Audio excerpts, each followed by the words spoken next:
સાતમા શ્લોકની અંદર ભગવાન શ્રી હરિએ એક શિક્ષાપત્રી માટે સર્વ જીવ હિતાવહ આમ લખ્યો છે, પણ હજી વિશેષ કે આ શિક્ષાપત્રી સર્વ જીવ પ્રાણી માત્રનું પરમ હિત કરનારી છે, એટલા માટે જ સર્વ જીવ હિતાવહ લખ્યું. નહીતર તો સર્વ ભક્ત હિતાવહ આવી રીતે પણ લખી શકાત તો પણ શ્લોકની અંદર કઈ છંદ દોષ આવતો ન હતો.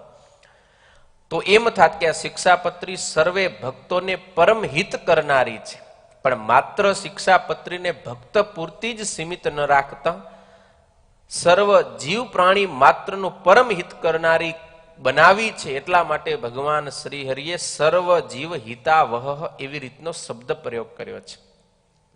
અને આ શિક્ષાપત્રી છે ને સર્વ જીવ પ્રાણી માત્રનું હિત કરે છે. કઈ રીતે? તો કે જેવી રીતે માતા પોતાના બાળકનું હિત કરનાર છે, એવી જ રીતે આ શિક્ષાપત્રી હરેક જીવ પ્રાણી માત્રનું પરમ હિત કરનારી છે.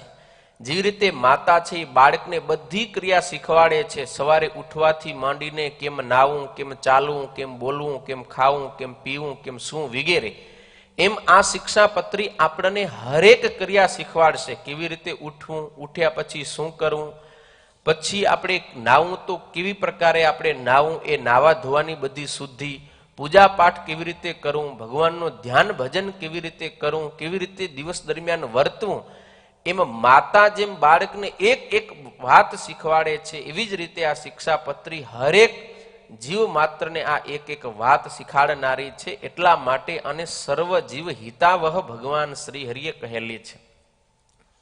અને સાતમા શ્લોકની અંદર જે હેતુને ધારણ કરવાની વાત કરેલી છે, એ હેતુ હવે પછીના બે શ્લોક એટલે કે 8મો અને 9મો એની અંદર ભગવાન શ્રી હરિ બતાવે છે. ભગવાન શ્રી હરિ લખે છે, યે પાલયંતિ મનુજાહા સચ્છાસ્ત્ર પ્રતિપાદિતાન સદાચારાન સદા તેત્ર પરત્ર ચ મહાસુખાઃ પરત્ર ચ મહાસુખાઃ.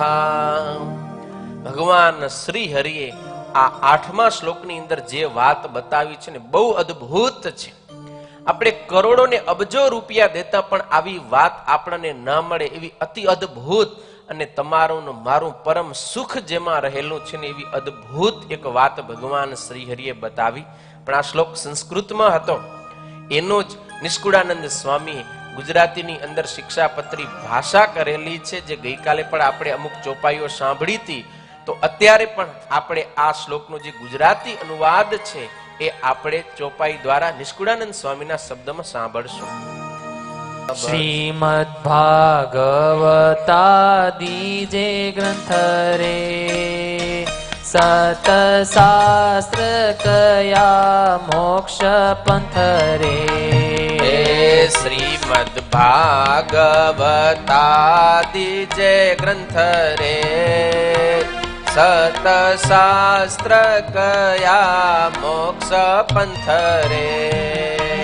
તેણે પ્રતિપાદન કર્યા જે હરે સર્વ જીવ હિતકારી તે હરે.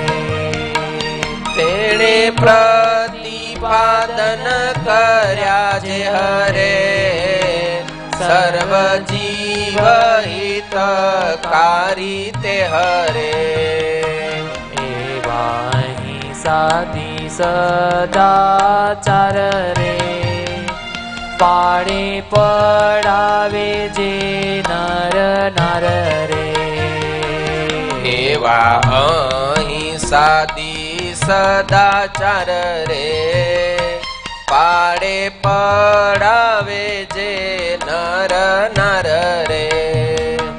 ત્યાં લોક પરલોક માય રે મોટા સુખ ને પામે સદાય રે. તે આલોક પરલોક માય રે મોટા સુખ ને પામે સદાય રે. મોટા સુખ ને પામે સદાય રે. મોટા સુખ ને પામે સદાય રે.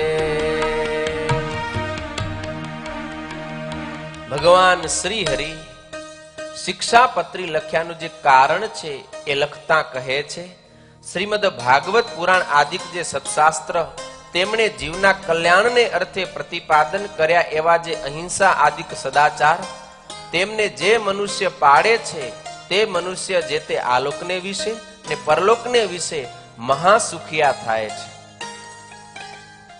આ શ્લોકની અંદર ભગવાન શ્રી હરિએ બહુ અદ્ભુત વાત બતાવી છે ને આપણે એક એક શબ્દને ઈયકને સમજવાનો છે.